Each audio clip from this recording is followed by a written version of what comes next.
The sundering. His lips were cracked, bleeding. The air was filled with acrid scent of burnt metal. With each uncertain breath, the smoke cleared his lungs. He tried to roll, but both his legs were unresponsive. He glanced down in cracked visor and saw an armored figure draped across his knees.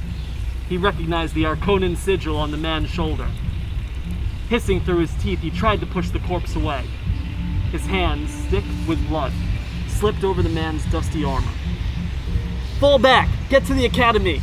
a voice called across the battlefield. Was it the voice of a comrade or the voice of an enemy? He did not know. Straining harder, he managed to push the body away and gagged. The reflex brought his attempt to the taste of vomit already in his mouth, masked by the coppery tang of blood. His legs were a mess. Shards of metal had ripped through his shin guards, and his right ankle was twisted unnaturally. He swore as his eyes began to water. "Let me give you a hand, Jedi," a voice called from behind him, more generally than the brusque command issued earlier. Alarmed, he tried to turn and fumbled for a lightsaber he'd already lost. Who am I kidding? As if I'm in any shape to defend myself. Swallowing his pride, he nodded, squinting up at the figure. To his surprise, the man bent and picked him up, carrying him away from the wreckage. He was an enormous figure and seemed untroubled by the weight. "What happened to your friend?" The tone was conversational, almost jovial.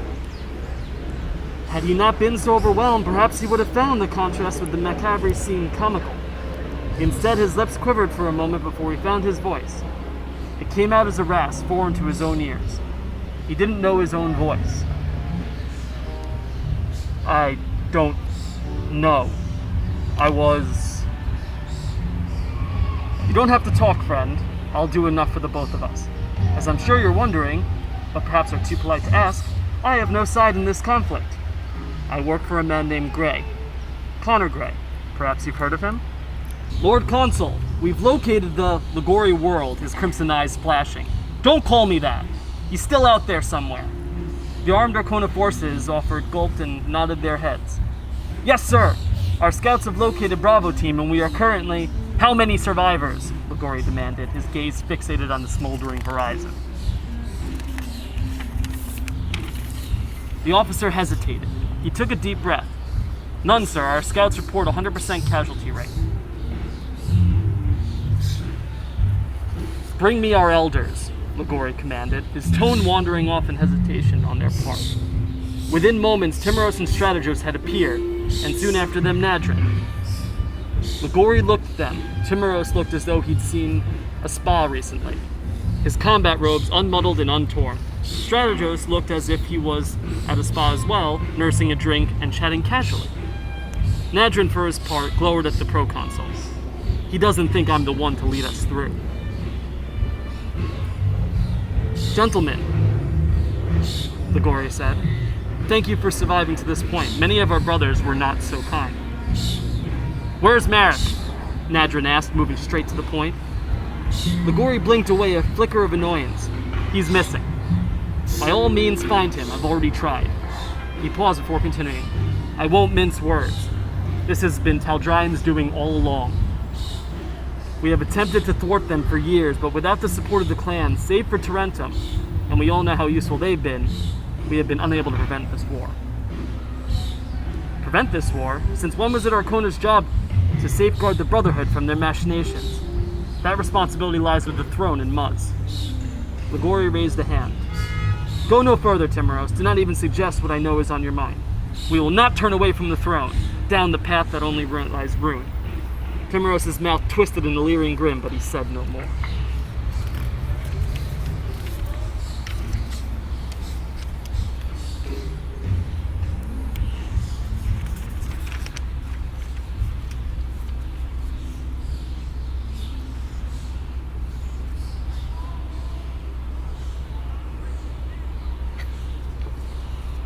"That's all of them, Lord Consul." Ligori nodded. "Any sign of Torin?" The officer shook his head. "No, my lord. The giant escaped. Our agents believe that Torin was delivering essential intelligence to Gray. Information he needs to use this mysterious new weapon." "That's bad for us then. Thank you, officer." Terrell approached him, clipping his lightsaber back onto his belt as he walked. One survivor, Ligori. Would you like to speak with him? The Anzat shook his head. No, we need to press on. We don't know how much longer Tuscan can hold out. I understand, Lord Consul, but I think that you should take a look at this one. Sighing, Ligori nodded. He followed the Keldroma Quaestor toward the edge of the broken passageway. The injured man beneath him had been beaten half to death. He was clearly concussed, and his face was so battered to be nearly unrecognizable. Upon seeing him, Ligori gasped, as his heart skipped a beat. He turned to Terrell. Who else has seen this? He demanded. No one, Lord Consul. The title had an edge to it. No, Lord Consul. The title had an edge to it, an emphasis previously absent. Ligori nodded.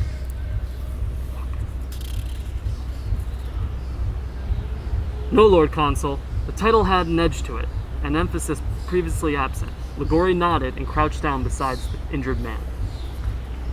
He opened his eyes as much as he could. His vision was swimming. It took a few seconds, but the figure above him came into focus. His bulbous nose and crimson eyes were familiar, as was the dark hair that framed his face. His mind raced as he tried to pair the face with the name. Ligori? Ligori! The name came out more than little as a whisper. The Anzat smiled. Go to sleep, Merrick. Arcona thanks you for your services. His thumb flicked the activation nod on Soulflare, his emerald lightsaber, and the blade ripped through the Hapan's chest. He was dead in seconds. Ligori retracted the blade and stood up, turning to face Terrell. Thank you, Proconsul Soren. Go rally our forces. It's time to press onward. Terrell bowed. Yes, Lord Consul.